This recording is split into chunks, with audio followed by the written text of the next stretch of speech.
I'll wait till people start showing up before I even show the Gehrman line. I am seriously dumbfounded that I found that twice in 2 runs, wherein all my previous playthroughs, I have yet to see Gehrman give that line. Yeah, I'm not sure what requires to trigger it. Because he's I've always heard, just in the workshop. yeah, I've heard it's after Rom. That was the only thing that I was given a definitive. It was like after you beat Rom, but I didn't know if it was like a window period of after you beat Rom, but before, you know. Yeah. Not to mention, and I don't know how to trigger this either. The doll's prayer. Like one playthrough, I got it thrice, and I've yet to get it since. Like I'll even walk up like super carefully, just try to get in. It's like her awareness is outstanding. She'll just sit there and go, "Aha! I found Okay, you." there we go. I'm here now. Oh, there you are. I am the one viewer. Hi. You are the one viewer. Hi, Tojo. How you doing, buddy? Doing all right. Welcome to the Lord of Jour. How's how's the feed? How's the sound? Can we hear you? I'm echoing myself. Can I hear me? Maybe I should log in myself, just to make can sure. Kind of hear me. I don't want to turn the gain up anymore on my my mic though. You're gonna start hearing my computer and my turtle tank. You sound fine on my end, but I'm gonna double check.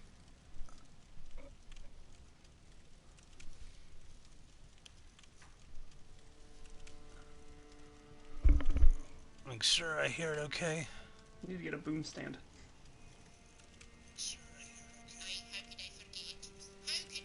Yeah, you're a little quiet on my end. Yeah. Okay, Geeks Like Us says we're sounding fine. Hi, Geeks Like Us. Hello. Welcome to Lord of Jour. Welcome, host. It feels really awkward having you.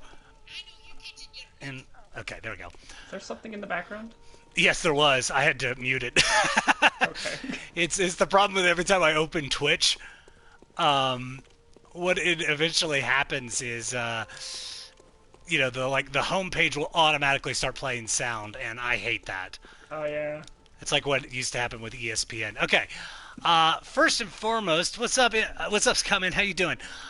First and foremost, I want to trigger something that we had been talking about. I found this on Twitter. So, of all my playthroughs going through Bloodborne, one of the things that I've always noticed is that I've seen this on YouTube. I've got a piece of dialogue by Gehrman, and I have yet to found it.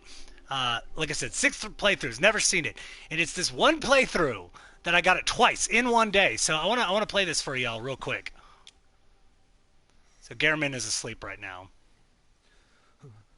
Oh, Lawrence, Master Willem, somebody help me, unshackle me, please, anybody.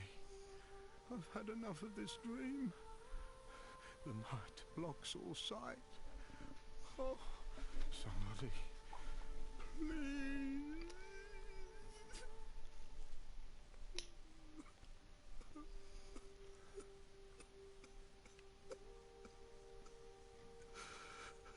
So Gehrman's lore, really significant, really powerful, really tragic.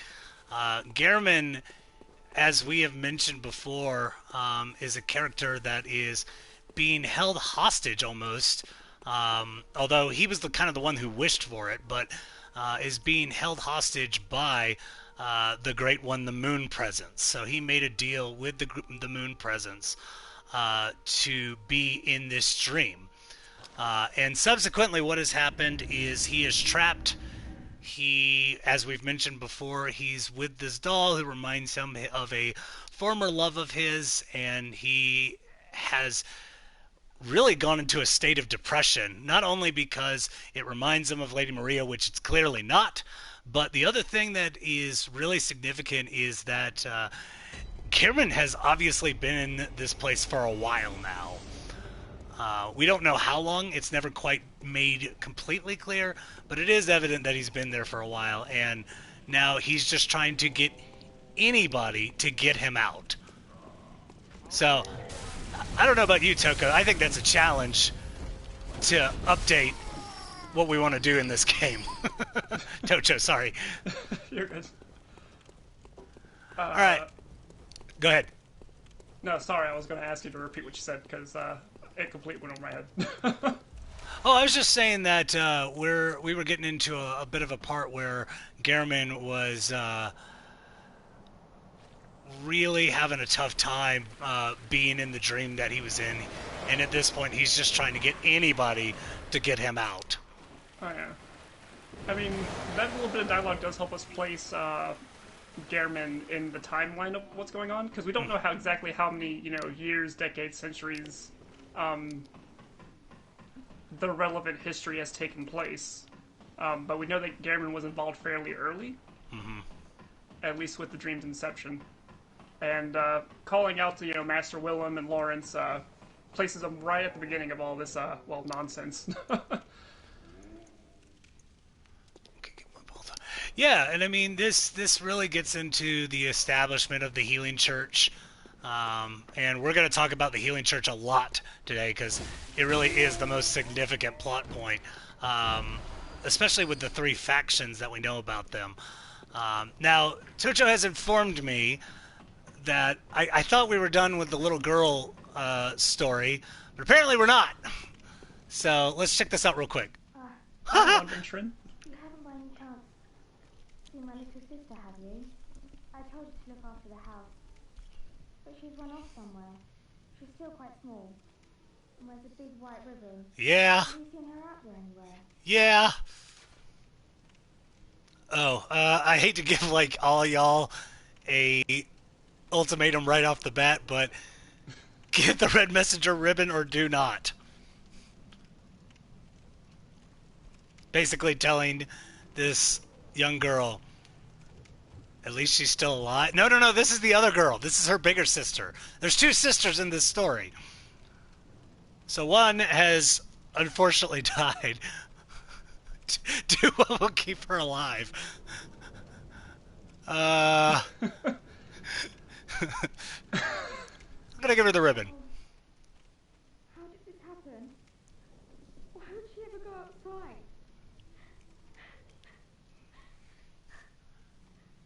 At least... Oh, I have something drunk. I'm not gonna give it to the messengers. The messengers are creepy for wanting to have this. Okay. It's a real nice ribbon. Yeah, except it's covered in blood. Gosh, I thought we were done with this storyline. Have we, not to sidetrack anything you're planning on doing, but have we checked in on Gilbert? No, we haven't. But that's a good opportunity to stop by Gilbert real quick. Gilbert was the nice person. Did he give me the, he gave me a flamethrower, wasn't it? Yep. Yeah. We like Gilbert. And he's, the last time we visited him, last episode, he was kind of like, I'm not in good shape right now, so, any help would be appreciated, but I don't know if I'm going to make it. Alright. I'm going to express my dominance a little bit. Because I'm facing level 1 Yarnamites.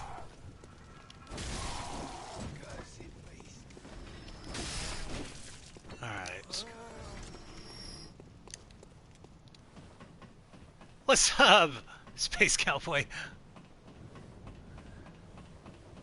Hey, we like Gilbert. Gilbert gave us a flamethrower. He's like the Spaceballs. A good guy. Oh, we found him. There's Gilbert. And Gilbert is not too pleased with us right now. So I'm going to end his suffering.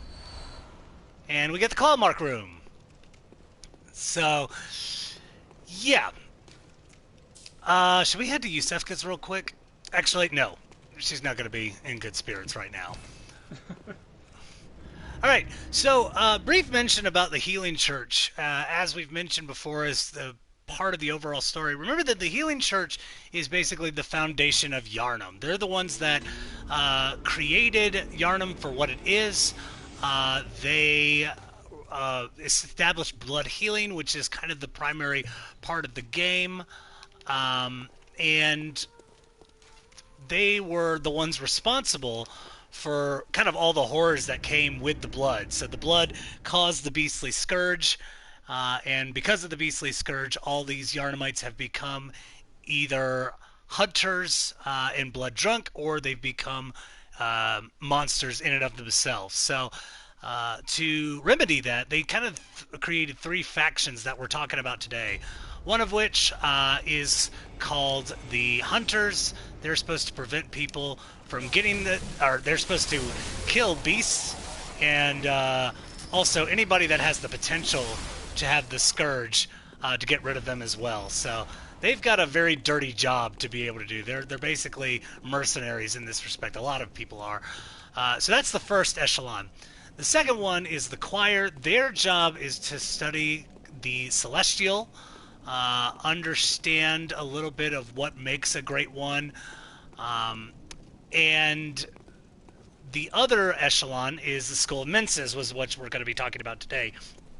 Menses, in its case, is there to research great ones, and also, in many cases, try to create one.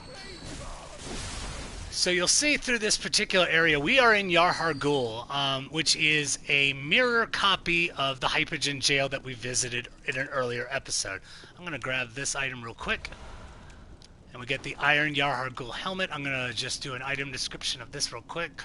Removing the hood reveals something reminiscent of a warrior of a previous age. This headwear is made of metal, a rarity for hunter garb, and has a high defense, but only for physical attacks. And these are all hunters within the Unseen Village.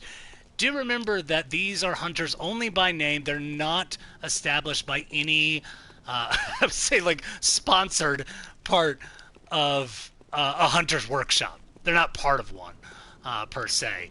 But they do kidnap people. And they do experiment on them. So one thing you might notice in this area is these big creatures that we saw late last episode, which are called amygdalas. They are like straight out of H.P. Lovecraft. They are almost reminiscent of Cthulhu. And we're going to be talking a little bit... Let's see... Okay, think of Menses more like the School of the Moon. Menses itself comes from the... What's up, hey, cool man? How you doing? So, I'm going to try to survive this place. And, Tocha, if you want to take over a little bit here of some of the things we're noticing. Okay, I guess environmentally, the first couple things we'll notice is these lovely statues surrounding us. We can't really place what these are, given our current lore understandings. But the taller, more amorphous ones will become relevant very soon, so just take a passive note of those. Of course, we're going to notice not just this one amygdala in front of us, but there are dozens of them sprawling all across the buildings in this area. And a presence of Yarnamites. And they're not normal Yarnamites, are they? No. I'm trying to place exactly if these are, like, natural citizens, or if these are just minions raised by the Bell Ringer, which we just took out. It seems like, to some extent, they are.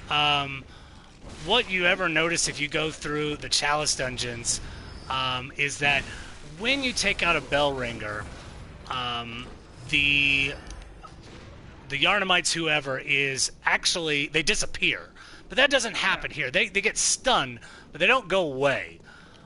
So, which I don't like, because I'd rather them just all go away as soon as I take out the Bell Ringer. But we've also noticed that this is a relatively common enough occurrence that is similar to what we saw in Hemwick Charnel Lane with the witches summoning the Mad Ones. It's a very similar process in this. All right, this is actually the most note-heavy episode we're going to do. All right, first note. Menses ritual must be stopped, lest we all become beasts. What we know about this Menses ritual will become all too apparent as we progress. What we've known in the past is that there are snatchers that come around, take people to jail, and sacrifice them. That's about the main thing we know about this place in particular for what the Hypogean Gel is. And fun fact, I'm not supposed to go through that area. I hit a shortcut earlier. I'm going to do it correctly. You're supposed to go through this area first. And then circle around. But I don't like dealing with bell matings, if I can help it. So, if it's clear enough that I did some farming before I got here today. And so, with this ritual, we've talked about people being sacrificed and to potentially create a great one.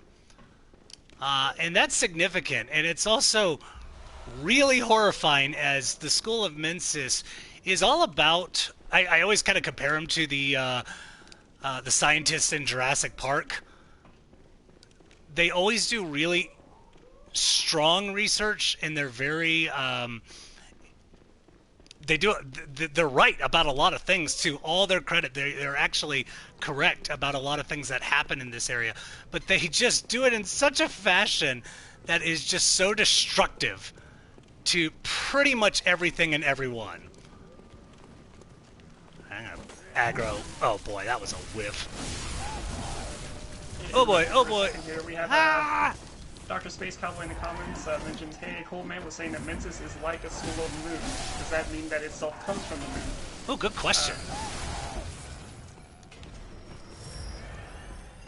I don't know if we can call it comes from the moon, but the moon is definitely at least in my mind, the moon is at least a very valuable resource for what it comes to a lot of the projects that Mensis is doing. In fact, the Mensis ritual is, specifically about the moon. Okay. Alright, you're up here. I hope you stay up there. You're not likely to stay up there because nothing ever goes my way in this game, but...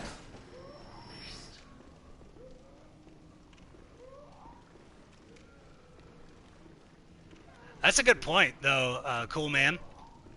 I'm going to see if I can... I can't sneak up on him that way, but at least I can get a big hit on him. That is one thing that kind of annoys me when it comes to lore hunting with Bloodborne. As far as, like, understanding the world, it's been stated multiple times in, like, interviews and I guess, like, directors' comments that magic does not exist in Bloodborne. Oh, goodness gracious. Alright? Yeah, that was almost the end of me right there. I hate giants in Yahar Ghul. Alright, we're going to pick up an item real quick. Actually, two big items. The Tiny Genitress, which is a fun little weapon. And I'm going to go ahead and pick this up, the Upper Cathedral Key. And I'm not going to read it yet, even though it's a very, very significant find. And the main reason I'm not going to read it yet is because I haven't found the bell ringer yet, and those giants are going to respawn again. So Tocho says, or Space Cowboy says Tocho could be a touch louder. Yeah, I've turned up my mic a little bit. Let me know if that's any better for you. Okay, I am out of that area. I'm not dealing with it. Because I've got worse problems coming up. Yeah, see, that's the thing, Cole, man. Everyone, at least within like the lore community, like swears by it that this is like a confirmed thing, but I haven't actually found any actual documentation. Yeah, a lot of. Oh, go ahead. No, sorry. If it happens to be the case that magic does not exist in Bloodborne, that would of course imply that all of the research and like what we consider magic here would follow on the philosophy that advanced enough science would be indistinguishable from magic. So combining that with the relatively low amount of technology we see in Bloodborne, everything is very theoretical and ascension of the mind. I do. I'm actually with you though, as far as I kind of put arcane in with magic, but that's just me. Oh my gosh, I hate this place. I hate this place. I hate this place. I hate this place. Lasers everywhere. Lasers everywhere. Okay. Alright, if one of these witches wants to follow me, that's fine. Okay, whew, alright. That was, to me, the hardest part of this particular area. And, of course, I say that, and I'm going to regret it. So this is where I've been doing all my farming lately. Alright.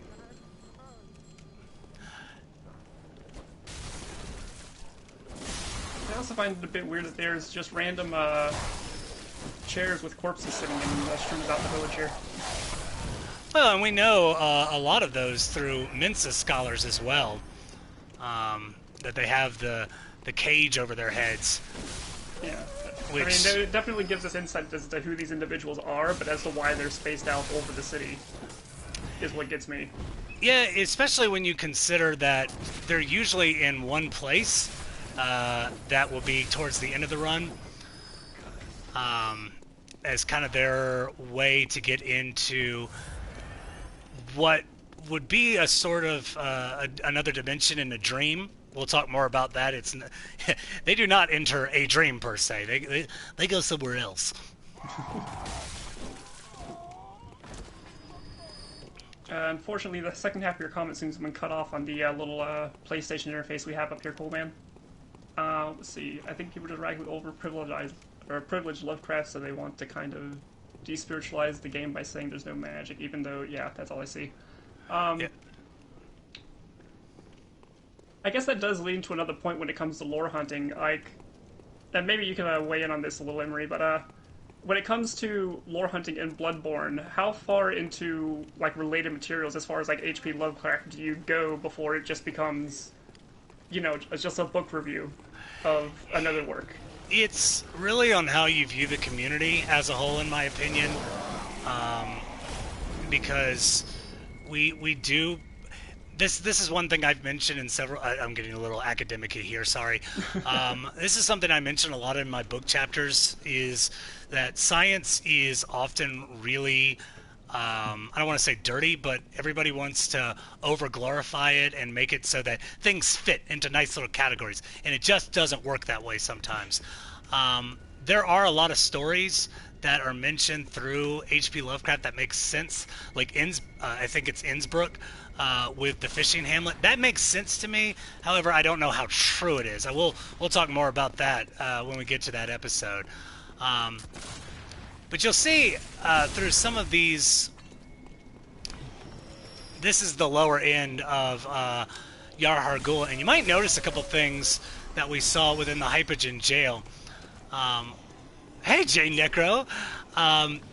More specifically, I think one of the most interesting things is this is a mirror image of what we've seen with the Hypogean jail, including this note that we saw, which was, "Behold, a pale-blooded sky." But what did you know? It actually is a pale-blood sky this time around.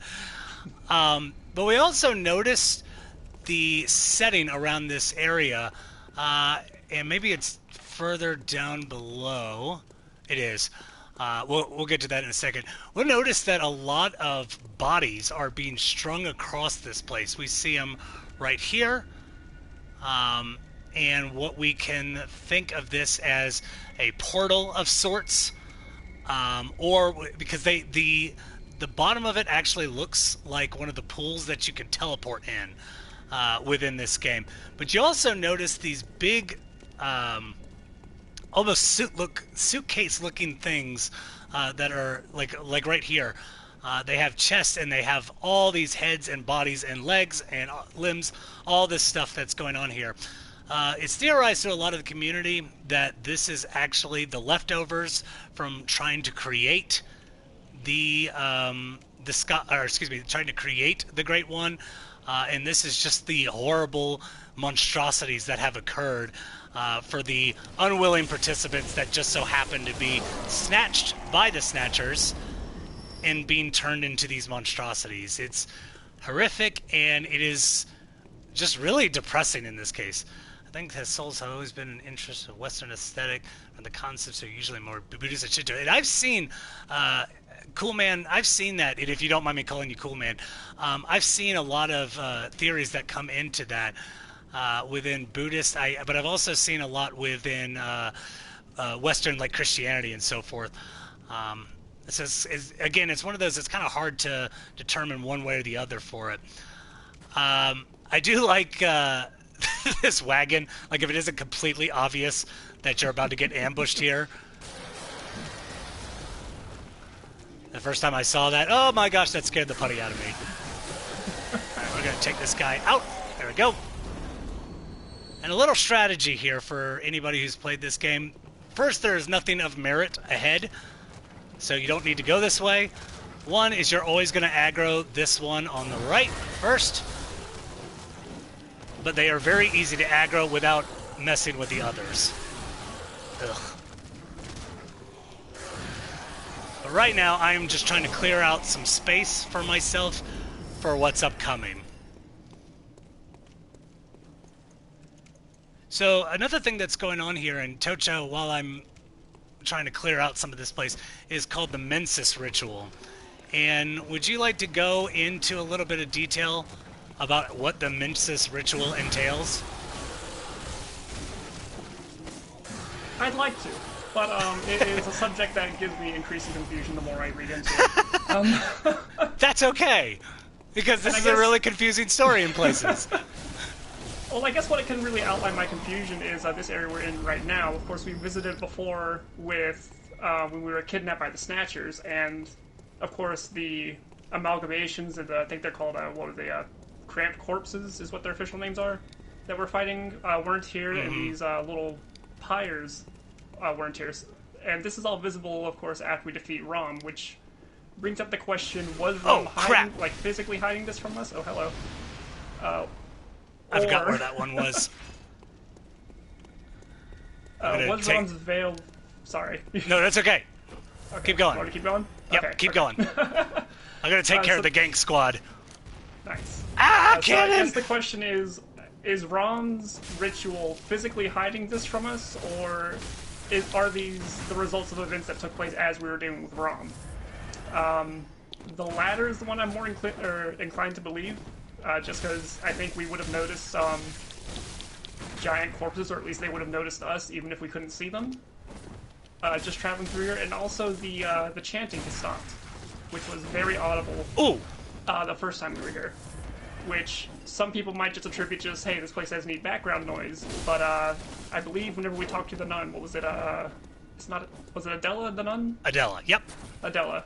She also references the chanting that's going on. Which, of course, places that this is a sound that you are actively hearing in this place at this time, and not just, like, game mechanic background music. Yeah, that's a cool point, cool man. Within the overlap, yeah. And I'm with you, wondering, those things are so gross, they legit give me the creeps. Alright, let me see if I can pull member number 2 of the gank squad. So, fun fact about what we call the gank squad in the community: a lot of these are Yahar Ghoul hunters. They wear the Yahar Ghoul. This one's like actively running away from me.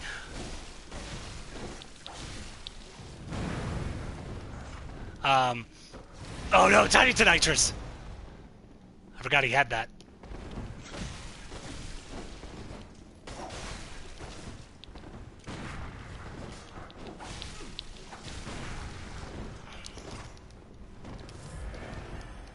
Sorry. I'm a little quiet over here trying to focus. I'm appreciating the Kane gameplay here. Oh yeah, that's right. You're a Kane player. All right, there we go. I love the Kane. It gives me headaches, that's for sure. So, more power to them. All right, so we got rid of the Bell Maidens there, and one thing I want to mention as far as the item descriptions, I think it's one of the biggest finds that we can find in this particular area is the Upper Cathedral Key. Is the key to Upper Cathedral Ward Seal, upper echelons of the Healing Church, which is where we found the Hunter's Workshop, the real one, by the School of Mensis. I know, I love Kane play, that's funny. Based on the Unseen Village and the choir occupying the Upper Cathedral Ward. Now, I didn't get a chance to really show, but in that particular place where we got that item, there was a scholar, or excuse me, a choir member that was being held hostage that had that item, and, I mean, subsequently died because of it. But seems odd, and Tocho, if you want to expand on this, it seems really odd because they're both part of the Healing Church. But yet, it's a well-known fact within the community of Bloodborne that the School of Mensis and the choir do not get along. And Tocho, do you want to go a little bit into detail with that? Trying to find a good place to start, really. It becomes increasingly apparent as you progress through the game that the two factions are engaging a bit of a Cold War that escalates rather quickly. They try to maintain a unified healing church facade, but behind the scenes, especially with just the existence of the Unseen Village being the School of Mensis' training/experimentation ground, is supposed to be hidden from the rest of Yharnam. They are very secretive. At least Mensis is extremely secretive when it comes to other factions within the church, whereas the choir's not as much, are they? Yeah, they keep their research secret from the public, but they don't seem to be hiding it from other church members, which we'll see with certain church members later in the items that they have on them. Sure. I'm actually going to make a quick pit stop to spend my blood echoes, because I am not fighting the boss with 6 blood vials. And that's my story, and I'm taking it to it. One of the earliest signs that we have of the infighting between the church factions is actually with the nun Adela, who is, I'm going to assume, held captive in Yahar Ghul, being that she's in the jail area, the Hydrogen jail, and she is genuinely terrified. She has no idea what's going on, and you'd think that she would have some familiarity with, you know, the beings around her, the Snatchers and everything, if the School of Mensis wasn't hiding it. Which is your first kind of glimpse that there's a hierarchy involved within the Healing Church itself. Outside of, like, you know, general clerical practices. So one thing I want to bring up is the very existence of Yahar Ghul has always been... I'm not quite there. I thought that was enough, but it wasn't. I'm trying to level up real quick. Okay, that will do it. What is the purpose of Mensis, and what is the goal of Mensis? And it really appears through all the lore that we've gone through is that they're trying to play host to a great one.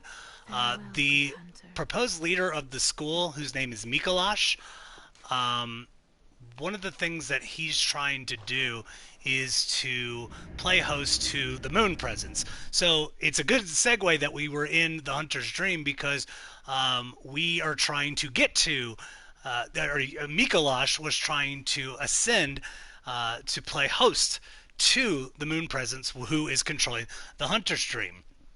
And so its job is to ascend, just like every other faction within the Healing Church.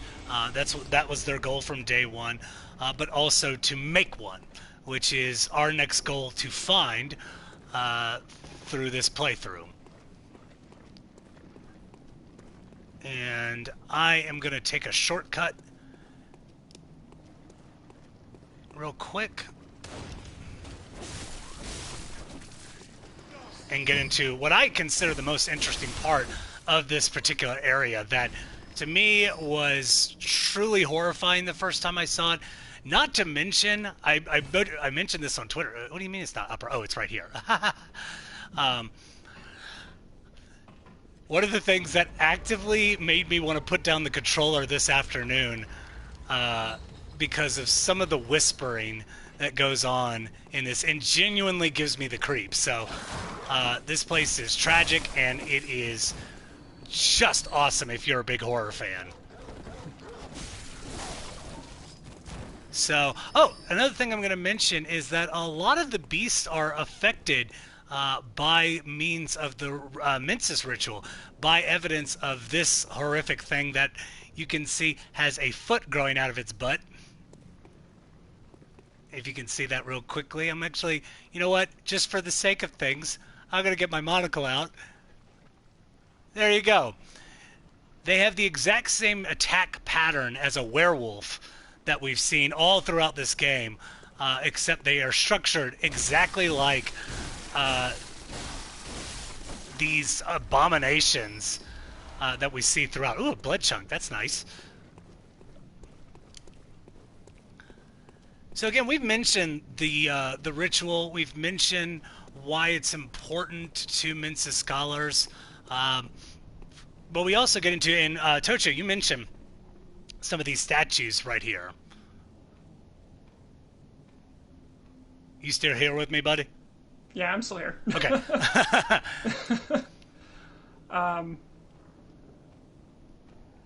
These weren't the exact sets I was talking Oh, about. These are they weren't. actually, Okay. yeah. They are interesting at the motifs of them. A lot of people speculate that the beings at the base of them are messengers, and maybe they possibly depict some Oh. kind of communion with them. Oh, I can hear it. I can hear the whispering in my ear. Creeps Has me anyone out. found a translation for this? No, I have looked everywhere. That was like my main mission today. Was what in the world is being said? And the only thing that the community gathered was it was like, it's in Latin. And I'm like, cool. I mean, people speak Latin. They knew "Hail the Nightmare," the song. They know what it said. Does anybody know what's going on here? And it was a big fat no. So, and interestingly enough, as I go ever closer to the section here at the end, it intensifies. So I'm going to see if y'all can hear this. So as I come up to this particular gate, see if you can hear this.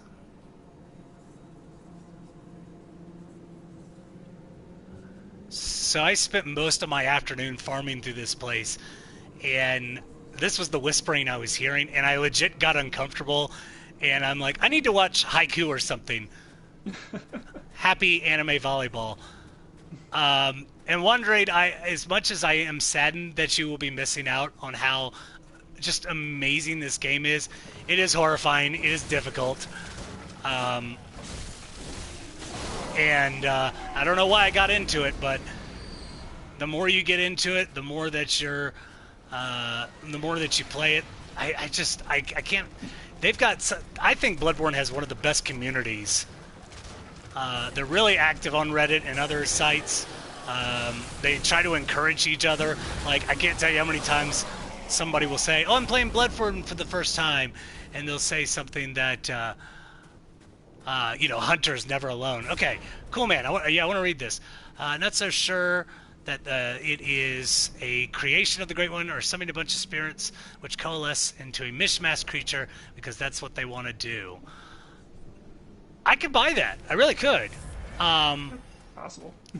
I just think with all the snatchers that are being created throughout, or excuse me, that kidnapped throughout, it just makes, at least for me, more sense that they would be just conjured up bodies. But no, I could totally buy that. That's a cool theory. And you'll actually see throughout, if you see through the buildings, this always gives me the jitters. Especially this column. This seems like to be the most intricate. Is people kind of toppling all over each other, climbing to try. It looks like they're trying to escape. And this might be as part of the ritual as well. And we're about to get up to our next boss. And Tocho, while I am attempting to take this out, they might be trying to make a great one, but Mensis are not even here anymore. Yeah, that's right. And we're going to see that more and more as we go along. And I'm going to be cheap, and I am going to summon my own hunter to help me out here. This will be the only time I do this today. So, Tocho, while I'm going through this boss, you mind talking about it a little bit here? Sure thing. So we're going into the Avant Plaza, and one of the grossest cutscenes of any Souls board game. It is, ugh, I hate this boss. Reminiscence of the Tower Knight, though, in terms of the structure of how the fight goes. So if you ever played Dark Souls, the way to fight it is very much how you would fight the Tower Knight. That has pretty much nothing to do with Bloodborne, but thought that would be a good Miyazaki classic. So Tocho, what's going on here? We are witnessing the summoning of what the game refers to as the One Reborn. Now, as to what one it was originally, I don't know. Presumably it's the attempt at resurrecting a Great One, or possibly an attempt at creating one. Could go either way. That is mainly what I've read as well, yeah. Yeah, this is essentially the fruits of the experiments here in Yahar Ghul. And on the point with that Coleman brought up is that the School of Mensis is not here anymore. You'll notice it's just bell ringers up on the rafters that are commencing this ritual, which is an interesting topic. And we see their presence throughout, specifically through. Sorry, I'm doing a little concentration here. We see their presence throughout Yahar Ghul. As if you ever see anybody with cages on their heads that were just sitting down, that was part of who the Mensa scholars were. Now, as Tocho mentions, why they're in random places strewed out is another story. So the idea to go through this boss battle is to not fight the gigantic monstrosity that is in the middle of the Avant Plaza, but rather to go for these bell ringers. And I always like to fight them in a way that hits them from the side. And the main reason for that is if they fall down, and they are very likely to, then what will eventually happen is they'll fall down to the ground, and then you just have to deal with them there with that big monstrosity. So now we are done with the bell ringers. And Tocho, what the hell is this thing? I mean, you mentioned this might be an amalgamation of. My answer to that would change depending on the point of view of why the bell ringers are here. We discussed before they are Temerian women. There's a theory going around that when the ritual of Mensis created the nightmare of Mensis, the residents of the nightmare that were there originally, which we'll get into as to why that'll that theory case or being the sorry, I'm getting all jumbled here. That's okay. The nightmare to which Mensis jumped is supposedly a reflection of an area which would have been populated by the Temerians. And it's theorized that the Mensis ritual, which brought the school into the nightmare, was so unstable that several Temerian residents slipped through and then took up residence here in Yahar Ghul. It seems likely, given the just roll with it attitude that we tend to have to take with when it comes to faction motives. There we go. Another thing is, another possible approach to it is that the Temerians are here because the School of Mensis continued the work of Bergenworth, being that they had access to their own projects going on in the Chalice dungeons, the old tombs, where the Temerians are still active and populating, which you'd see if you go into the Chalice dungeons.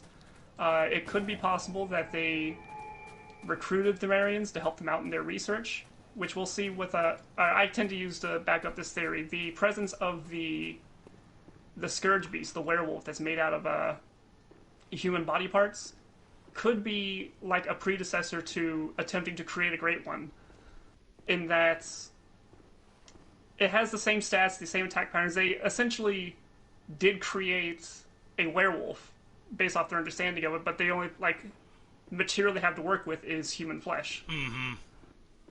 And as that could mesh well with how we observe the Thumerian summoning magics work when it comes to, when you get into theories of how blood attunement goes, and certain minions are attached to bell ringers and they're constantly brought back. By a collaborative effort, it could be possible to combine both the body parts and the concepts of what they're trying to create to birth this new Great One that we just disposed of.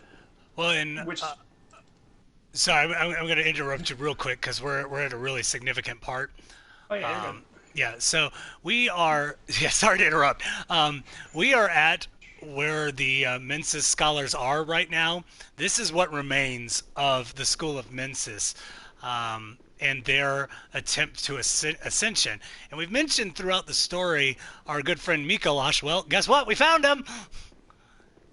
Him by himself is dead right now. But if you can listen really closely, we still hear the baby crying.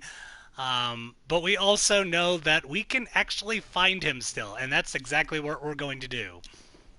So, Jojo, I'm so sorry I interrupted. I forgot where I left off, but I get the feeling I was about to talk in a circle, so. If anyone in the comments happen to remember what I was trying to get at, I will continue, but I've lost myself.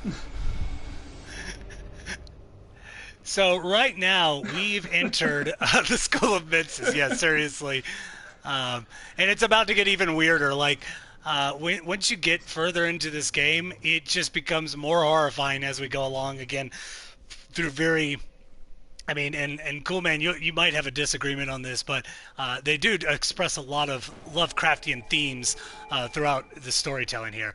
So right now we have entered Mensis, the school, the lecture hall here. It's like an incomplete amygdala internally, known as the fallen god. Hey. Oh, I gotta aggro it by, I guess, picking up this item first. Alright, let's see if he does it now. That's another thing you can shoot down with a bow blade, by the way. We can't all go to the fishing hamlet so early in the game. I'm just saying, it's a great weapon. You should give it a shot. I do want to do a bowblade run. So these are what I would imagine are Mensa scholars and what they've become. Tocha, please correct me if I'm wrong on this. But they really are a shell of their former selves. And they are in a new plane of existence that we've talked about throughout this game. Not in a dream, but in a nightmare. Yes. This actually goes back to what we were talking in the last stream about Blood Ascension versus Insight Ascension. These guys have apparently gained a lot of insight, as evidenced by their loss of form. Without blood to sustain the form, you can't possibly ascend with insight and maintain. Yeah, we just beat the one reborn space cowboy. And Chungus over there in the corner makes me concerned about the lore of this place. Chungus, I will deal with here in a minute. I'm tempted to equip. Actually, I'm gonna go equip it now. I'm gonna grab my fire gemstone because they make quick work of most things in this area.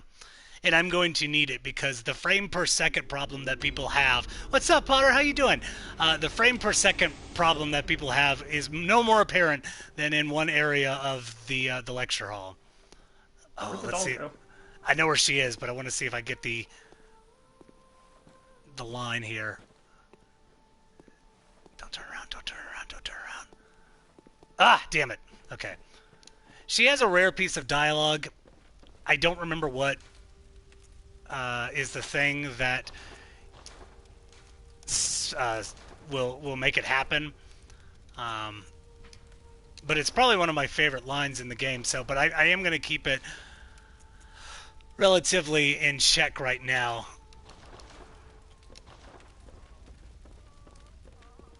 I didn't miss a boss. I'm still with it. And as you'll notice, we opened another gravestone, which is called Awaken Above Ground. This is all the nightmare areas in Bloodborne.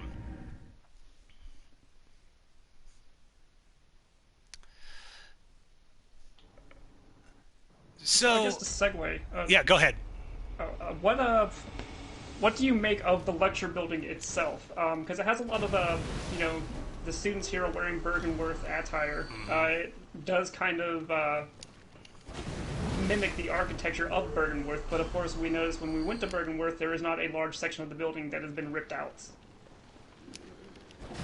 Yeah, I mean, it's clear that, things that we do know is that Mensis was very much a product of what was Bergenworth.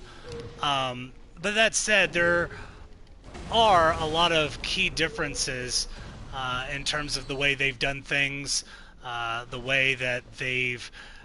it was almost like they didn't pay attention to some of the warnings that could have messed things up, and they clearly messed a lot of things up.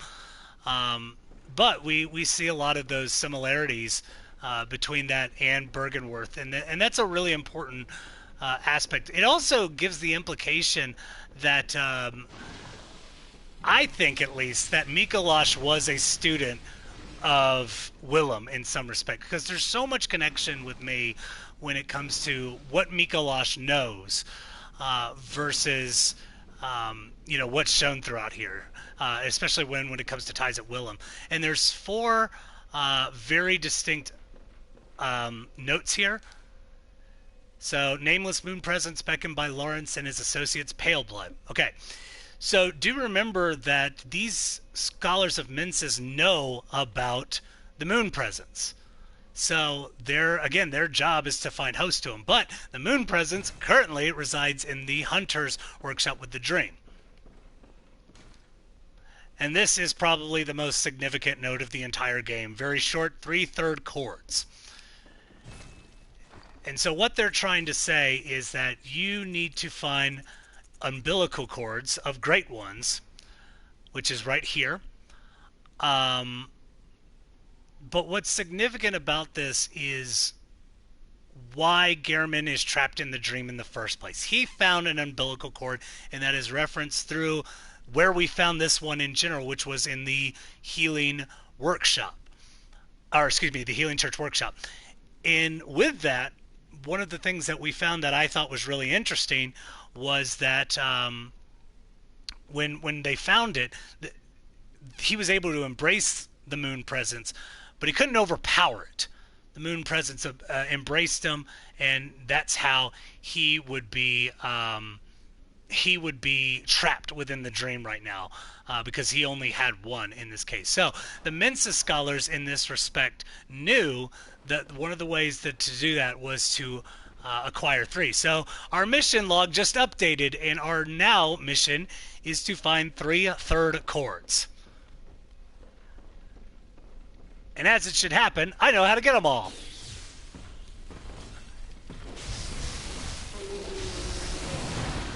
Ooh. Any significance that you know about Chungas here? As you so aptly name them, which I love.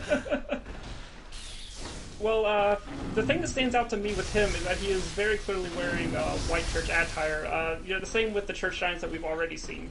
True. Which makes me question why he would be involved here, given that the White Hunters were, I believe, they were an offshoot of the choir under their command. I know they're part of the healing church, but I can't remember if they were choir or hunters in their own right, because there is white hunter attire. Yeah, I believe, at least with the hierarchy involved, the white and black hunters were under the choir, being that the choir was also, on top of being scholars and doing their research, was also the ones, the highest ranking clerics of the church. So there we go. This could possibly be an agent sent to go deal with Mensis. But another thing that you'll notice that separates him from the other members of, or the other church giants, is his he uses fire, which leads some people to believe that the church giants themselves may be Dumerians. Oh, okay. Yeah. That's interesting. I was under the impression before that their large statue was due to experimentation with blood, because I believe it's the White Hunter attire that mentions that they are not they are not adverse to experimenting on themselves. I'm looking at your comment, cool man, and I'm not ignoring the rest of chat, but we're talking a lot about psychology, and I am a PhD in communication, so I cannot help anybody in there. So every great one that loses a child then yearns for a surrogate. That's one thing we've talked about, is we find people that act as surrogates throughout, precipitated by an encounter with the pale moon, which beckoned the hunters and conceived the hunter's dream, used to gain insight. And so they say in the inside, no one remembers what they truly entail. If you want to go into a little bit more detail, cool man, of what you're referring to as far as the one aspect of that in particular, I'm really curious as to what you found or are interested in that capacity. patch 1. Oh, I don't know about that. If you want to mention what patch 1 is, that would be awesome. Like half the description of patch 1s are different. Oh, wow. Okay.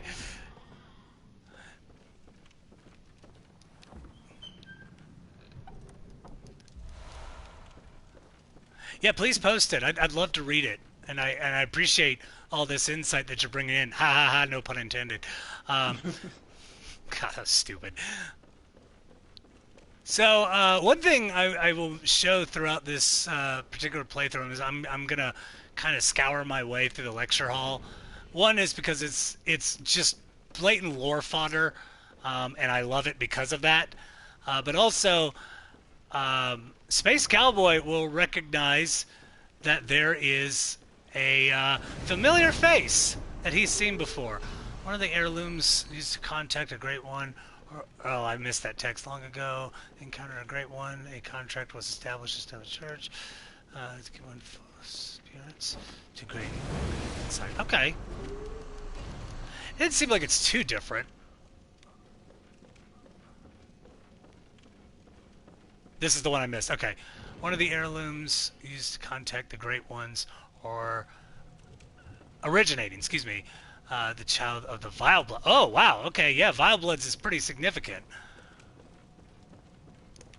Yeah, which is through, we might get into that within our next episode, going to Canehurst. I want to hit up Upper Cathedral Ward mainly, but I do want to talk about Canehurst because it's just, such a great part of the game. And if Tan Man joins us at some point, I need to make sure I hit him on Twitter, let him know that Upper Cathedral Ward is coming up. All right, so, excuse me, Space Cowboy, you might know this character.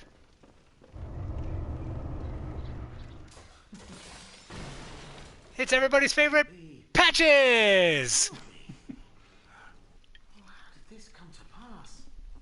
I'm not happy to see us. Because if you go through this direction, Space Cowboy knows Patches.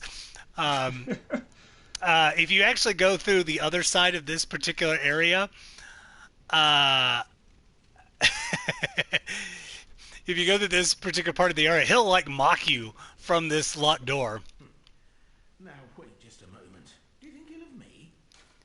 No, I don't care. Of course I think ill of you. No, I don't think ill of you. I think not. I shared with you the thing most secret. Now, you're witness to a miracle. And all the stronger for it.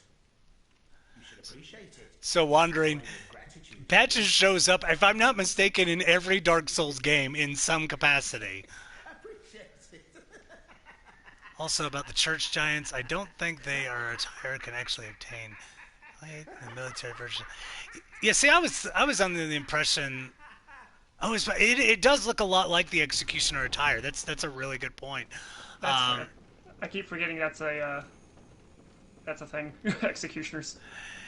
Yeah, because our good buddy Alfred, who, cool man, you're a little new to the stream here, unless you just haven't been speaking up. Everybody in chat has been obsessed with Alfred's hair. Not sure why, but it is a thing. I think of most of the mutton chops that throws people off. Hey, don't be digging on the mutton chops. I said nothing. Heavily implies they were Thermarians, but their job was to be hunters for the G. Yeah, that's kind of where I thought of was with the white church garb, which was pretty significant. Woo! Forgot about that guy. Because again, there were hunters that had black garb and hunters that had white garb, and the white garb were actually supposed to conduct experiments, whereas the people in black were, or excuse me, the hunters in black were specifically there just to find, or excuse me, just to sneak around and kill beasts discreetly. Alright, let me make sure. Yep, sure enough, there is a Scholar Lumen about. Hello.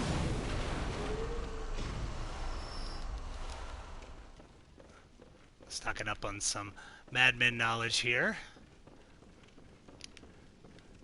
And I wonder if this opens from this side. It does. Yay.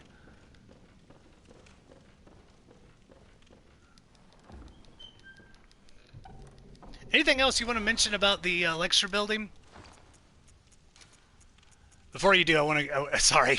I was like, anything you want to talk about? Oh, wait. No. Don't talk about it yet. This red jelly is pretty significant. Stillborn infants, form of a creature of unknown origin, the type found in some corners of the old labyrinth. This is a very hard item to find. It is not readily available except for in very, very, very specific areas, and it is necessary. In fact, it was like the biggest thing to stop me from getting the platinum trophy in this game. Alright, here we go. Frames per second, everybody. And I'm going to let them pursue out here. Oh, why is that message still up? I want to attack, damn it.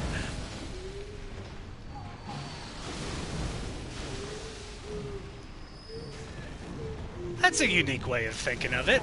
I like that.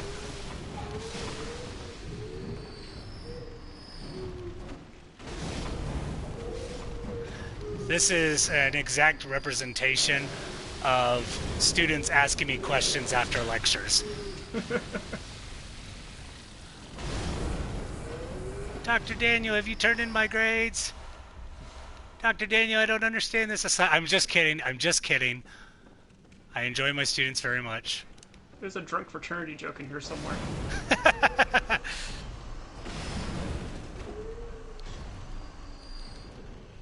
No, I do not kill my students. That would be wrong. So they say. So they say, at least.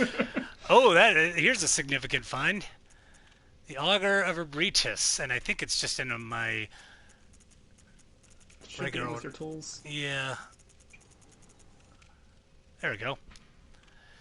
Remnant of the Eldritch Truth encountered at Bergenworth. So again, another connection to Bergenworth as we've seen here. Use phantasms, the invertebrate known as the Augurs of the Great Ones, to partially summon the abandoned Ebritus. Ebritus is a very significant Great One that has been left behind. It is still with us. We have not seen her yet. But we have known that they have taken blood samples as well as any other ungodly ritual from this poor Great One. The initial encounter marked the start of the inquiry into the cosmos, which is where the choir has come into play and led to the establishment. There we go. And behind the chest, what we got in this blackboard here? Trying to see if I can get good light here. If that's what you're referring to, cool, man. Yeah, you can post links as long as they're not advertising. Please and thank you. There's like rune sketches? What is that? I don't know.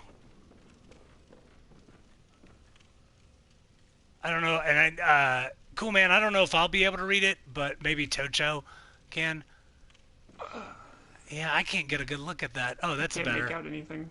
I'm seeing some shapes that are reminiscent of possibly Carol runes, but I'm not sure if that's what they translate to. So Cool Man says, no, it's equations about refracting light.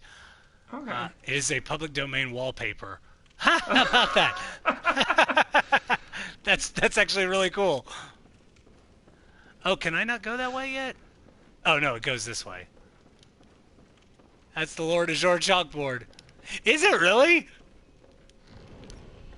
Please tell me you're being serious.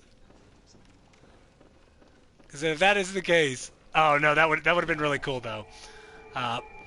But Space Cowboy was kind enough to create my logo for this show, and I am forever grateful, because if you've gone through my Twitter, it's Fusrodoc, Fusrodoc.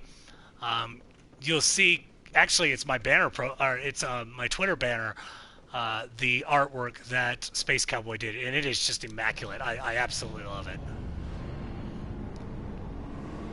So I'm going to go descend into the nightmare. And honestly, I think, cool, man, if you've got some lore with us on this one, I would love to hear it, because In my notes, I don't have as much as other places, and this is actually my least favorite place in the game, which is why I'm glad I'm very over-leveled right now, because I don't like dealing with it.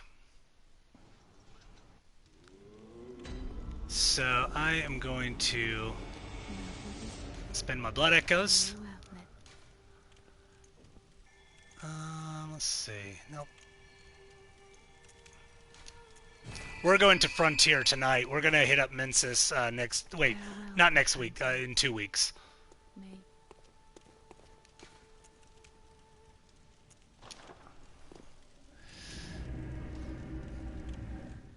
So we're going into the Nightmare Frontier. It's a very interesting part of this particular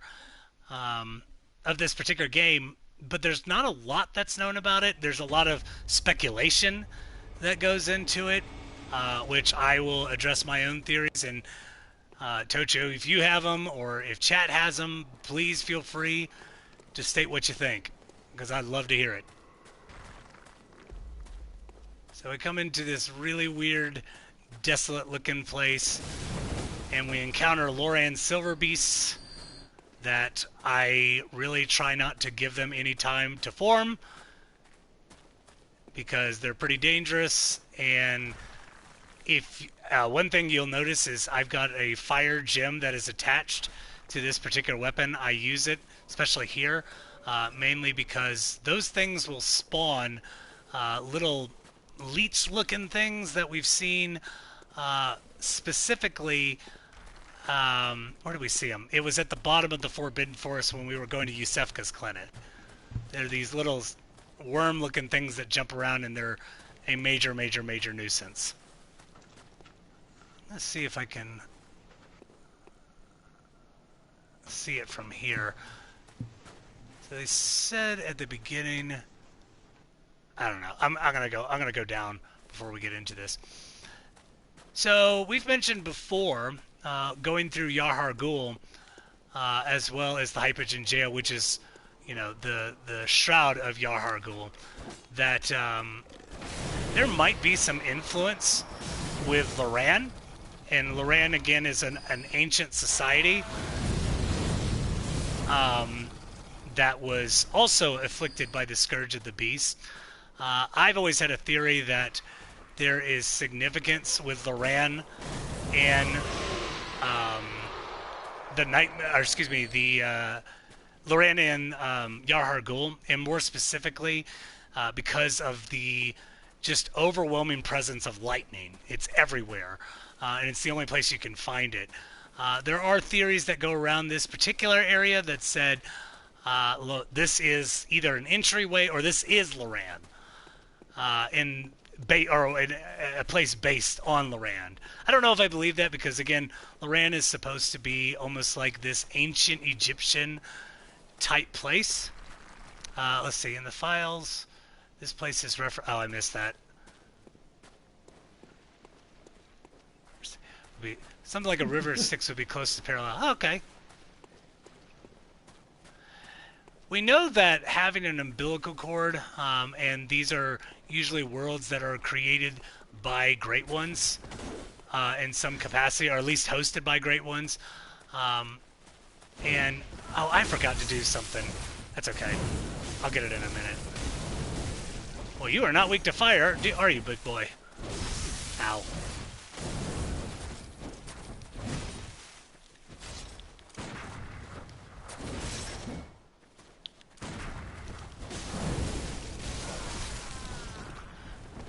Okay. Oh, look, Tocho, another one of your favorite hunters. Yay! Another cane hunter.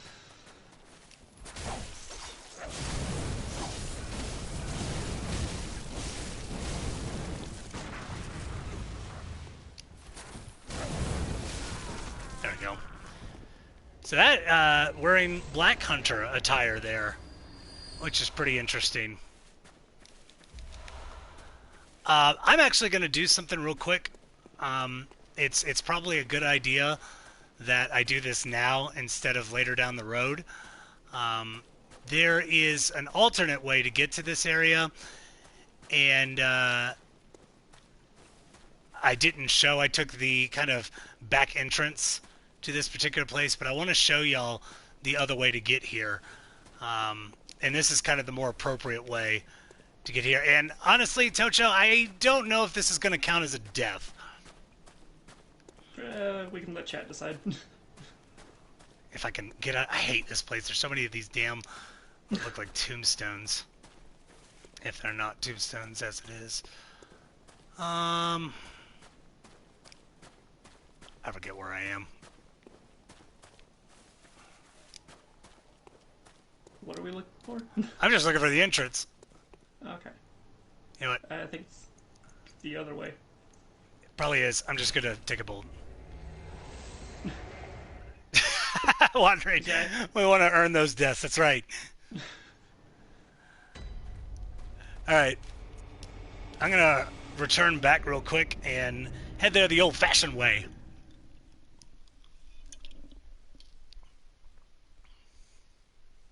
Is that not the front entrance? That's the way I've always gone here. Oh no, there's a more direct way to get there. A river you cross to reach enlightenment or spiritual world doesn't have an English equivalent. Oh, that's really cool. This is actually accessed through Cathedral Ward.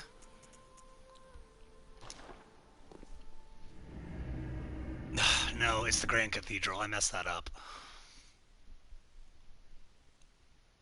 If you've seen Spirited Away, you'll be familiar with the idea of crossing. And I guess in that case, Cool Man, would this have a little bit to do, because this is through the nightmare in this case, is that we know that the nightmare in a lot of cases kind of looks into a purgatory of sorts, which, I don't know. I don't know that it refutes the idea of a purgatory, but it does make it kind of interesting why those two would be synonymous with each other. A purgatory versus a alleyway to find your way to death. And that's asking. That's not me like, you're wrong! I honestly don't know. I didn't study enough religion in college. It's just the underworlds. That's the great ones. Slumber and rest there. Okay. And I mean, the theory is what you're saying is definitely supported, especially because of how we get there. And yeah, we know that the people, especially within the nightmare, are already dead. However, their spirit lives on within these nightmare realms. Or the nightmare realms are timeless, or have no concept of time, and going through them has these implications that you're in there again for for the foreseeable eternity, honestly. And I say foreseeable eternity because I think Mikolash is in a nightmare and trying to get himself out by means of ascension. And Tocho, I don't know how you feel about that, but that's how I've always seen it. I will say in normal playthroughs, sorry, I'm totally interrupting again. I will say in normal playthroughs, you can't see the amygdala here. But now we can be embraced by it because we picked up a tonsil stone in the Forbidden Forest, so we're going to get grabbed. Normally you would just get grabbed by... Yeah, there we go.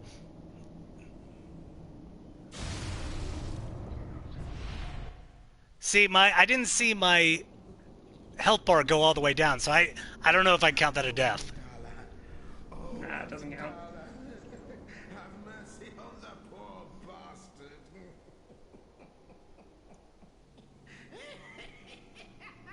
bastard. Space Cowboy, that's a good question, and yes, that's what it's supposed to be. If you look closely, I mean, its head is very much structured like an exposed brain. So this is actually, in my mind, the proper way to get into the lecture building, at least the first floor. You can't access the second floor by means of that direction, but you can. So this whole level the Nightmare Frontier is completely optional. You do not have to go through this at all.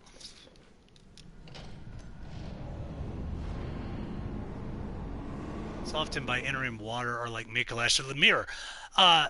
Cool, man. It's interesting that you mentioned that, especially through Yahar Ghul. There are mirrors everywhere. And that's actually kind of a cool plot point of being able to traverse into other worlds, because and that's actually really prevalent within religious concepts as well, of the idea of what are the premise and what are not premise, but what are the significance of mirrors, and a lot of people use them in that capacity, which is pretty cool as well. Oh, maybe I can see. Oh, I can see it from here. Let's see.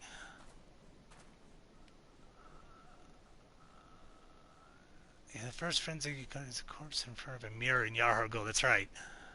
Let's take out my monocle here. Oh, can I not look down that way? Ah. So we'll be able to see it better downwards. But there are actually ships down there, which is kind of interesting because it suggests that the fishing hamlet is one of the key areas in our story, especially with Gehrman and Maria. There's a reflection down there, very, very prevalent within the Nightmare areas, because it exists within the Nightmare as of right now. And Tocho, what do we know about the fishing hamlet? As I kind of make sure I don't get lost, because I'm a little new to playing this area again. What do we know about the fishing hamlet as of now in the story? Yeah, so I mean, we can go into a little bit of detail as to what happened. What is this all about? And again, we'll see more of it as we go down there. We'll see ships. I'm trying to think of what fishing hamlet references we may have seen so far. Really, the only ones that we've gone through so far are through the story of Gehrman and Lady Maria. That's about it.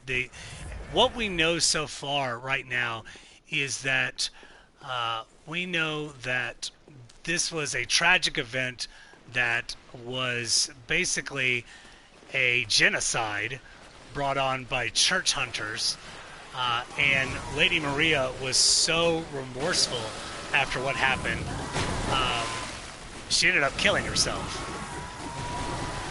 Oh, Lord. This is not good. Oh, this is unfortunate.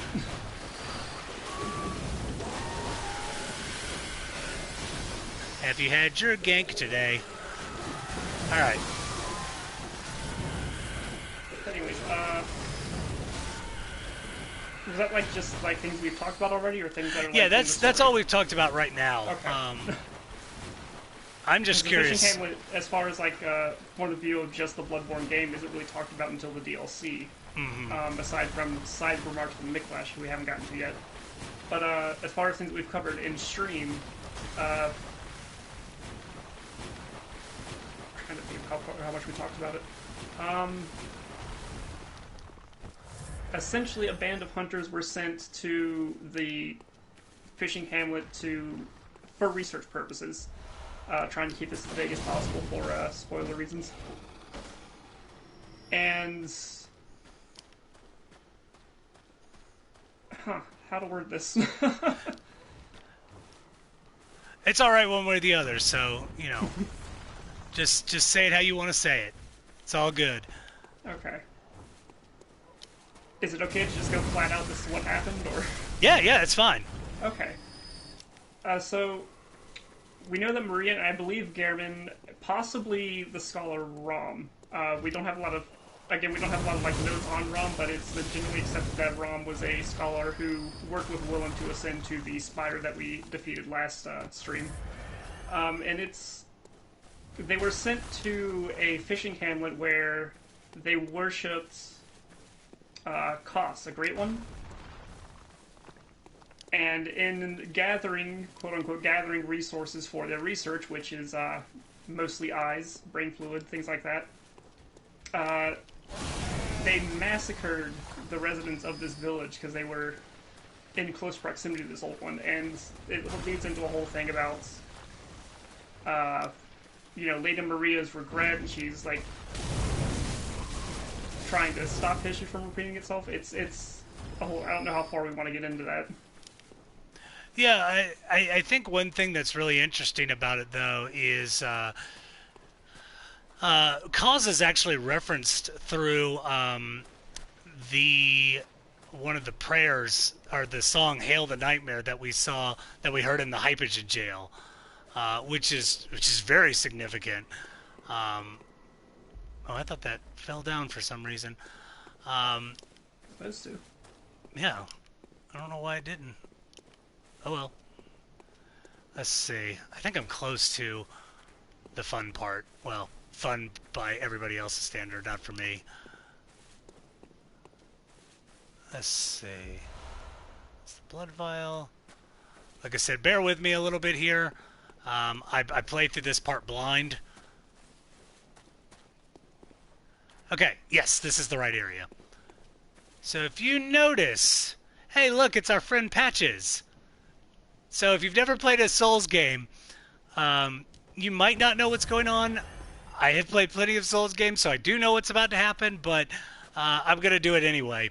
This is like to me, this is like one of the only really interesting things that happens in the Nightmare 4G, is we get a Family Guy treatment of, ooh, piece of candy. Ooh, piece of candy. Ooh, piece of candy. There's all these shiny things right here. And Patches is about to do what Patches does.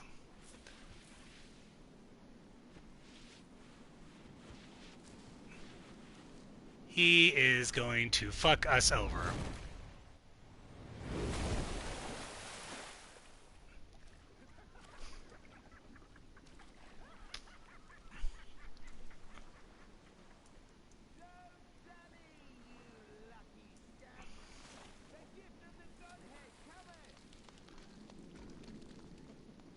Thanks, Patches!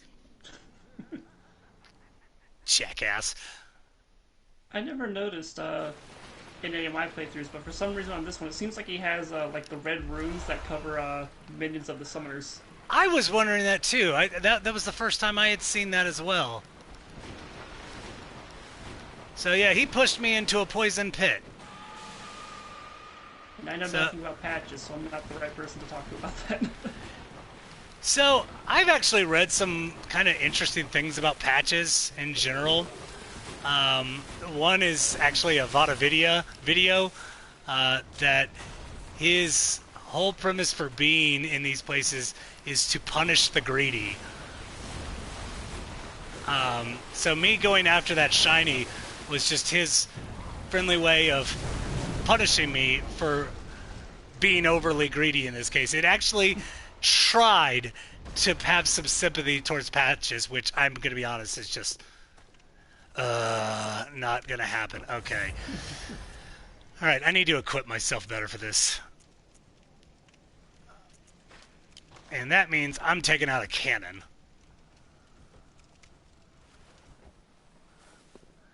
Because if there's a place to die, this is it.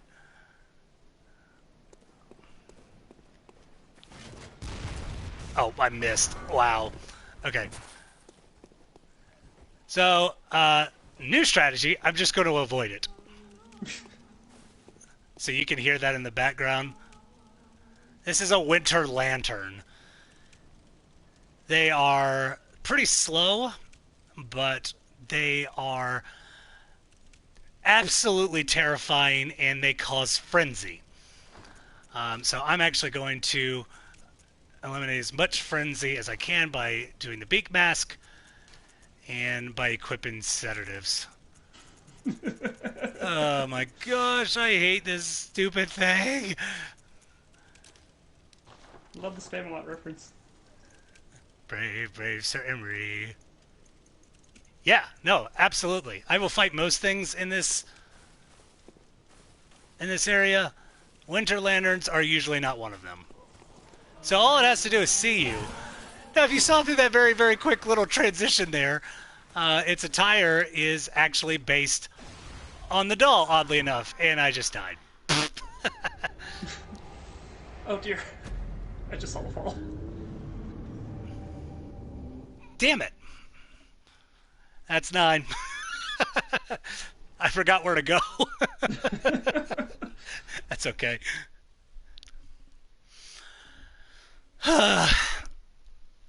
Yeah, no, you totally should count that one. That is fair.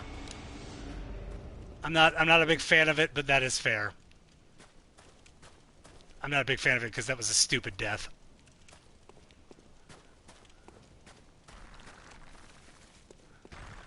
My goal is to keep under the decade mark for this run. Today, at least. Whether or not that will happen is a different story. Well, let's just see how over-leveled you are. I'm pretty over-leveled. What is your blood level right now? I think I'm at 106 or 7. Okay. Oh, crap.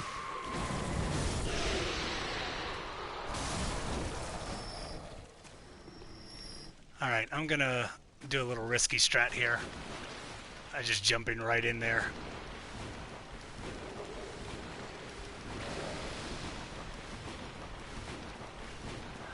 Like I said, I really do not like this area.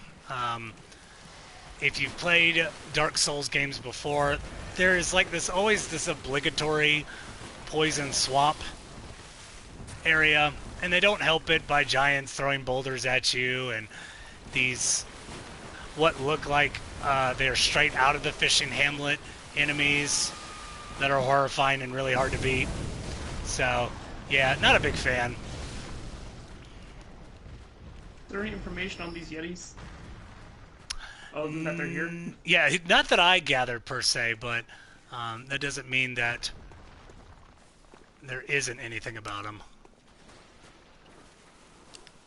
So again, all these things have to do is spot you.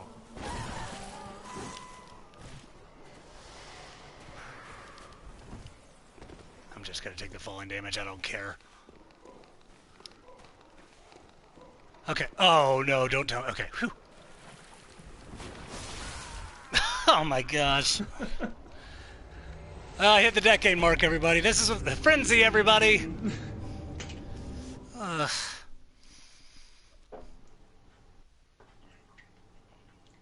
So I didn't get to look a lot into the Winter Lanterns before this stream, but apparently the Japanese translation of their name is in reference to a ritual wherein during one of their festivals regarding, you know, and my apologies if anyone knows better than I do, I'm going to butcher this, I know it, but it's a ritual involving, you know, lighting lanterns and then sending them down rivers so as to represent souls passing back onto the afterlife after visiting for this festival. So, do you think that's significant? Because they're only present within nightmare areas. So we see winter lanterns only in, I think, 3 areas of the game, if memory serves. We see them here in Mensis and in the Hamlet, actually. Yep. Yeah. That is another place I will be avoiding. It Or, does make not me the wonder if place. they are like natural denizens of the nightmare. Because like the Nightmare of Mensis and the Nightmare Frontier have the relation being the lecture building. You have to go through there to get to them. But I don't know if any Mensis interference with the Hamlets. Make sure this guy isn't following me. He is throwing rocks at me, but I think I'm okay. Alright, I'm going to take an alternate approach. Well, hello, son of a... Keep my sedatives, but I want to get some... Where is it? Blue elixir.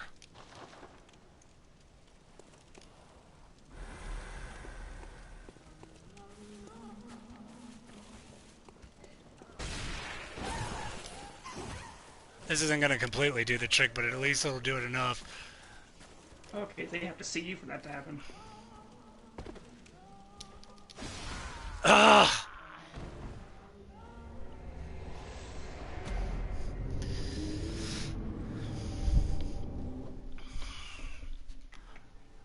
I'm the moving. weapon? Yeah, I'm moving away from my computer right now.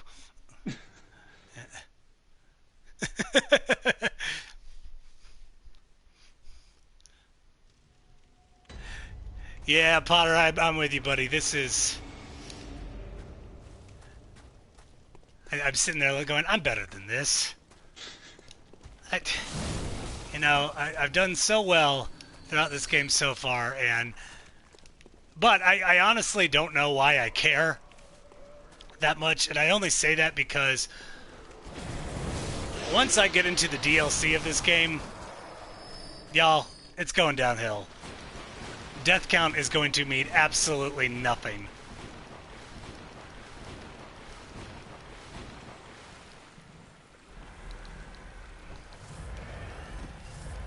Seeing a lot of love going on in the comments section. I like that. And y'all, thanks for joining us. We really always appreciate you coming in and talking with us, talking lore. Even though you might not want to play this game at all. If nothing else, I always encourage reading about this stuff, as well as, watching videos. Vatavidia is a great resource. Redgrave is also a really good resource to read about. Redgrave wrote a whole freaking book about this, and I absolutely love reading about this stuff. And it's just become one of my favorite pastimes. So, not only that, but looking forward to the next time, or the next game we play. There we go. Hit frenzy, but not dead this time. Hooray. So now I'm going to try to hit the shortcut. And then face off against the boss of this area. Well, I've got 22 blood vials. I can do this. He says that honestly means nothing because that will end in my downfall, but you know what? Nothing ventured.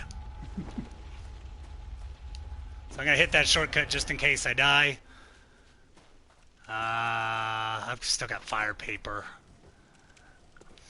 So you've been seeing all over these buildings these creatures called amygdalas. And we're going to see, the one thing that I've always seen within these particular areas is that there's always this talk amongst the community, that they're like, especially when you were playing through it the first time, they're like, when am I ever going to be able to fight these suckers? Well, now's your chance. And I'm sorry, I'm trying to take a look here to see if I can get a better view of those ships. So I'm going to run real quick. Something out in the distance over the bridge, like to your right. Yeah, I'm going to do a stupid thing right here. So we're seeing all these routes that are going in this direction. I'm not seeing the ships yet, but that doesn't mean that they're not here. Big book straight out. Big book straight out? Yeah. Again, I'm seeing routes. I'm not seeing the ship. But there's something twisting to the left of the roots. Are you seeing that? Yeah. Huh.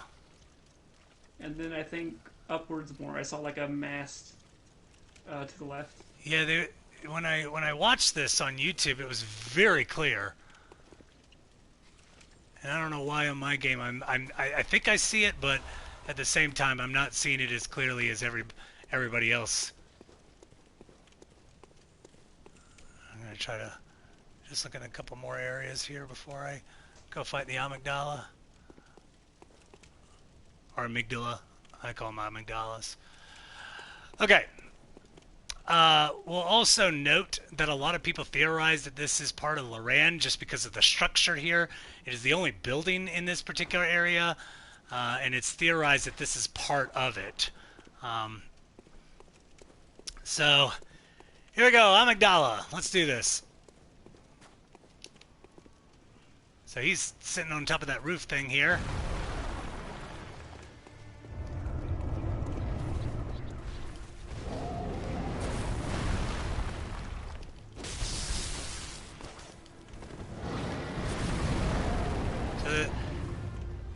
So there's a couple main strategies to fighting the amygdala. You have a very, very annoying run of... What's up, Noah Deer? How you doing, buddy? Of this boss in the Chalice dungeons. It is unbelievably difficult. Ow. But I have developed a strategy that, while not foolproof, usually gets me to beat this thing. So I'm gonna take my time here.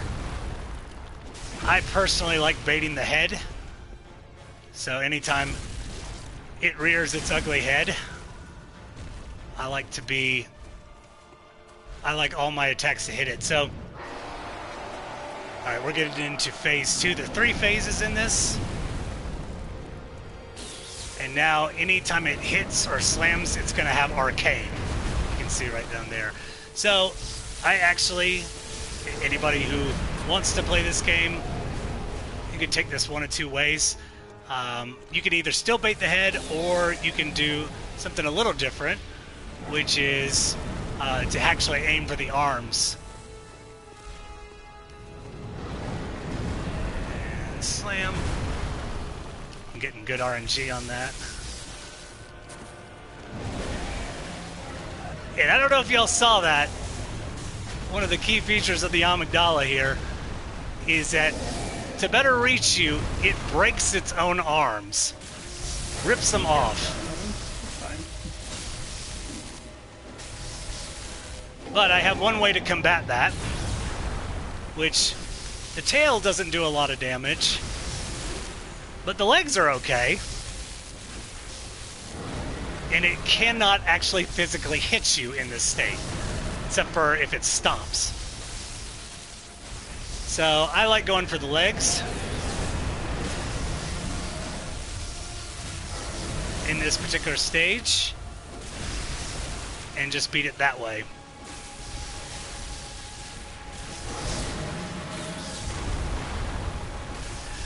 And you know, the funny thing is why I fight it a certain way is because there are these places in Bloodborne, they're called Chalice dungeons, and some of them are what are called defiled Chalice dungeons.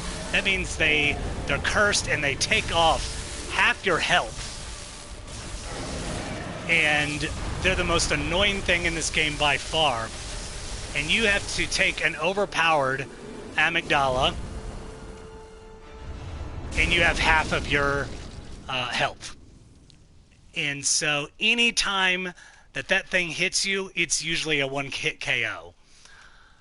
So that has been the only way I've known to reliably fight that thing. And usually boss fights in this game take me about maybe 2 to 3 minutes, maybe 5 if I'm feeling like playing a distance game. That thing took me 15 minutes in the Defiled Chalice dungeons. Because it's like if you took a hit from it, like I said, you were dead. Let's see. I got a Chalice dungeon. Let's see. Read this real quick. Chalice that breaks the labyrinth seal. Loran is a tragic land that was once devoured by sands. So that might be interesting, is the idea of being devoured by sands. Maybe that it wasn't that way before. The tragedy that stuck the alien land of Loran is said to have its roots in the scourge of the beast. And I like this. Some have made the dreaded extrapolation that Yharnam may be next. So, I said that I've been trying to avoid Chalice dungeons in my playthrough, but we've got about 20 minutes, so I want to hit one of them real quick, provided I've got the resources for it, to show you what they look like. They are a lot of lore fodder, but at the same time, they're pretty boring. So it's a good time for Tocho and I to just chill out, chat, hang out. Oh, I don't have any, any of that stuff. So we will not be going there. Oh, man, that's funny. What we will do is I am going to check on Yusefka. as one of our last things here. So I am going to go to. Actually, I think I go to the first floor sick room. I think I opened that door. Let's go there. I guess So while what? we're on the subject of chalice dungeons, Go for it. um, so a lot of people in like the lore hunting community for Bloodborne use the Thumerians and uh, their proficiency for fire and like the aesthetics of the chalice dungeons to validate a link to the Dark Souls universe. And like, where exactly, like, just as like as like a scholar, I guess as a scholar and just like a lore hunter fan of Bloodborne, where do you draw the line between like references and actual like influence on the story? If you're talking about like how much do like actual points in the story that are factual versus fan theories. If you're talking about me personally, I don't. I blur them all the time because I have so much fun. But I also know the community of Dark Souls and Bloodborne in general can be a hair stingy about what's being said. Yeah. And that's fine. I actually really enjoy that a lot. I love the debate. I love the conversation about it. But one of the things that does come up is you'll see a lot of YouTubers and how they do things, and they're basically like, but that's only speculation. But honestly, I love it so much because I think it contributes to all the fun that makes Bloodborne or any Dark Souls game what it is because we can interpret that, we can pull resources, all that kind of stuff, and that's my favorite thing about it. Yeah. So, I'm gonna. But, sorry, Tocho. Please keep that thought. I'm right at Yusefka, so No, you're good. I wanna touch base on this real quick. So we're getting to Yusefka's imposter. We're kind of assuming that oh, good, she's still there. Yusefka has been turned into celestial, and now we see Yusefka's. I think this is Yusefka's imposter. Please correct me if I'm wrong, Tocho. Right? It should be, yeah. Okay. Mean, I believe we confirmed Yusuf got taken out pretty early. Yeah, and she's not doing so good right now. And we had the option to fight her earlier, which she told us to get the hell out. So we did. So now we're going to talk to her real quick. God, I'm nauseous. Have you felt this? It's progressing. I can see things. I knew it. I'm different. I'm no beast. She is wearing is it choir attire? It proves that I'm chosen. I can't tell if it's choir or the female version of the White Hunter. How they rise. It looks like the executioner garb. My head. It's rather rapturous.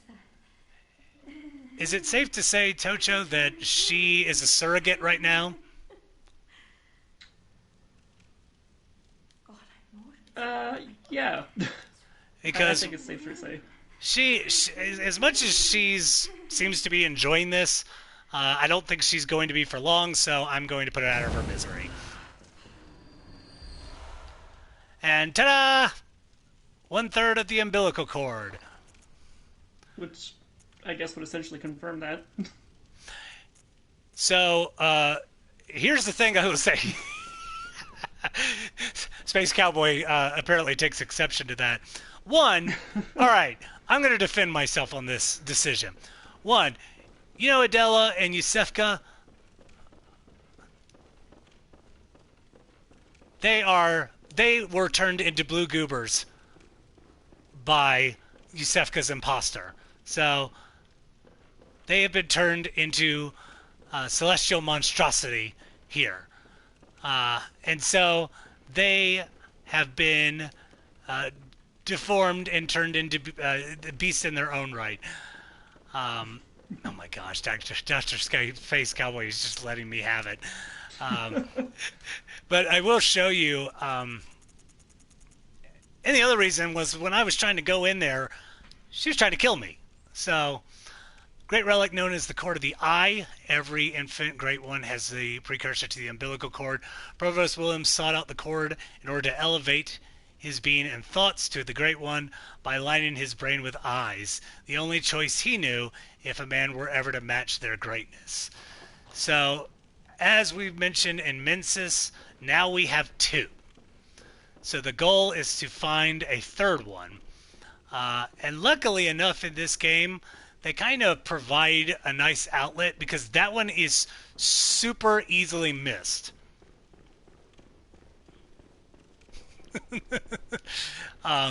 So there's actually 4 in this game. Right now the quest line is in full throttle that we can collect them. And this is all, in my mind, for Gehrman's benefit. So as much as I'm getting a lot of crap from Space Cowboy about this, it would. Here's the other thing I'll mention. It would have torn her to shreds. She would have not survived that in any capacity. So I know I'm not helping my case at all. I guess the question involved would be, is that her own umbilical cord? Like, did she produce that herself, being a surrogate? Or is that particular cord, did she get it from Bergenworth? Because it does mention Willem in that particular flavor text. That is a good question. I swear to Space Cowboy.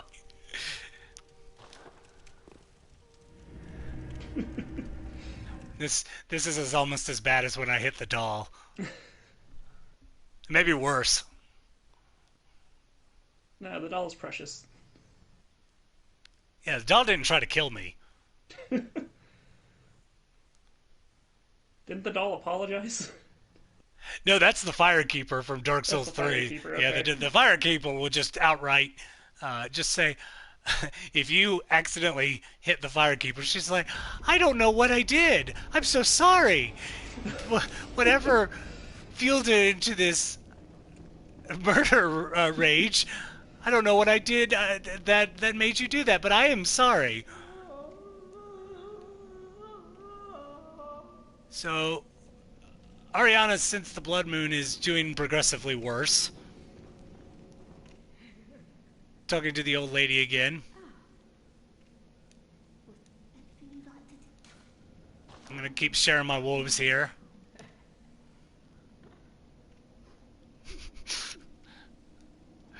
Oh, Space Cowboy. Alright, let's see if this guy has anything to say. Passing through your deceit. I did not learn from books. No. I learned it all with my own mind. Okay. I do like that, as I've mentioned before previously in stream, he used to do the opposite of everything he says, because he does the opposite of everything you said.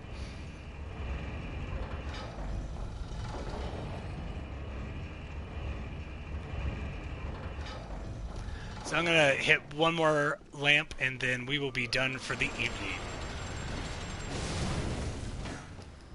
Especially since Space Cowboy is going to give me a hard time for probably the rest of this run. I guarantee it. So, might as well cut it short while I've got the momentum, right? Is there something alternative that happens if you decide not to kill imposter?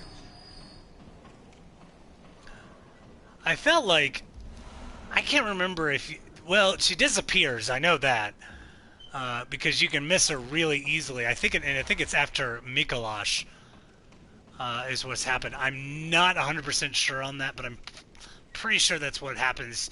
There's certain NPCs that just flat out disappear. And actually, Viola is one of them that disappears after one of the upcoming areas that we're about to play. And I definitely want to pursue that because I do think it's kind of interesting as to why she disappears. Remind me, which one's Viola again? Is that the... That's Gascoigne's wife. Okay. Oh no! Ooh. I think I hit every rock on the way down.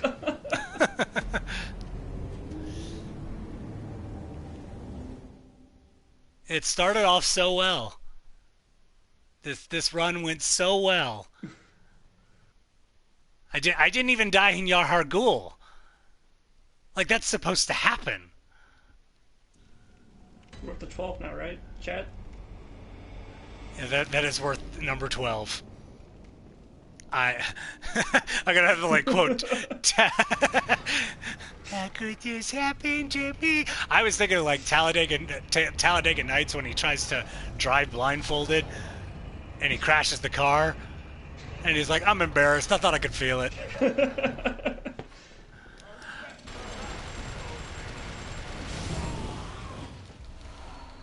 Hello, the Jamaster. Jamaster? Hello there. How are you? Welcome to Lord of Jour. We are just finishing up and hitting the next lamp, provided I don't die like I did earlier. But stick around. We're going to be doing this every week. Fighting Yarnamites. Discovering lore. With our awesome community, who is in open rebellion with me right now.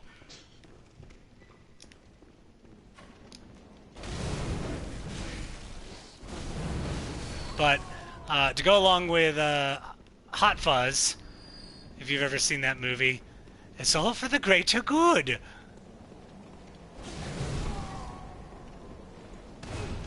Ow. The kickback at that wheelchair guy. They put him in such a spot that just aggravates the hell out of me. I don't know what I did to cause it, but last time I ran through here, the guy shot me, sent me flying, you know, as he usually does. And then I just hit him back, but I don't know why, but he goes flying off to the distance. Yeah, it's like, good luck trying to get any loot off him.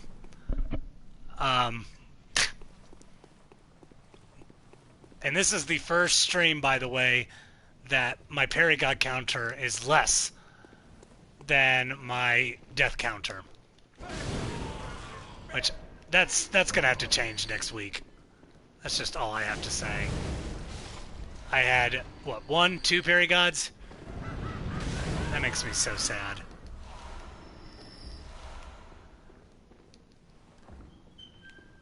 Alright. There it is. Tojo, that's what you were referring to earlier. Yes, that's what you needed. We're trying to remember where to get fire paper. Because I am out. I do not have any.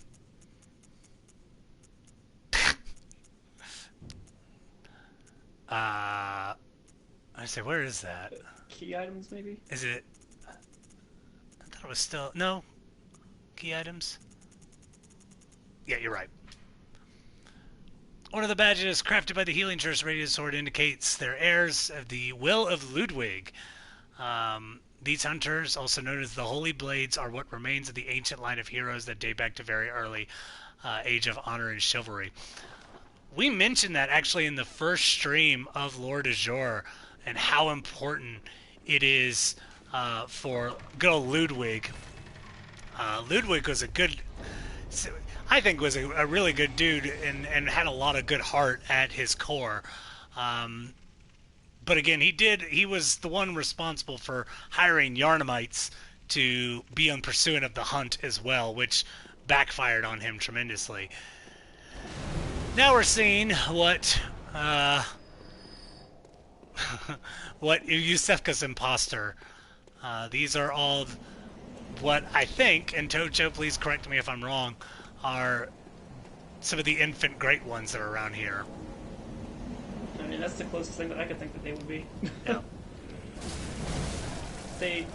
They're very different in appearance to the blue goobers that we've seen before, so I'm not sure if this is like an infant stage or if this is a like collection of surrogates that have like a new wave of surrogates with the presence of the blood moon.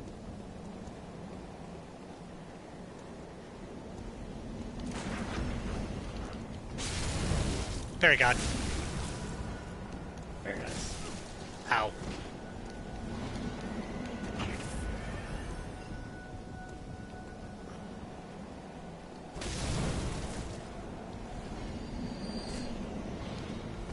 Stupid arcane.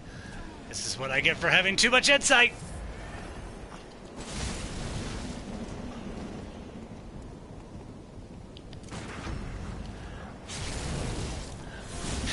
I like that you said nice about parry-gotting those things.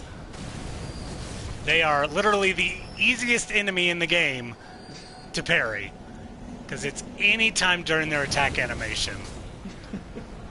So we mentioned real briefly about the choir, and we're going to stop here for tonight, but the choir is in charge with trying to gain hosts with the Celestials. And this is really important because we'll start to see not only the Celestials in this fashion, more of the blue goobers, but also we'll get to meet Abritus for the first time, and the last time for that matter. Whether it be her or me, I'm not sure. But those are going to be two of the elements to look at. Also, we are going to be going into Canehurst.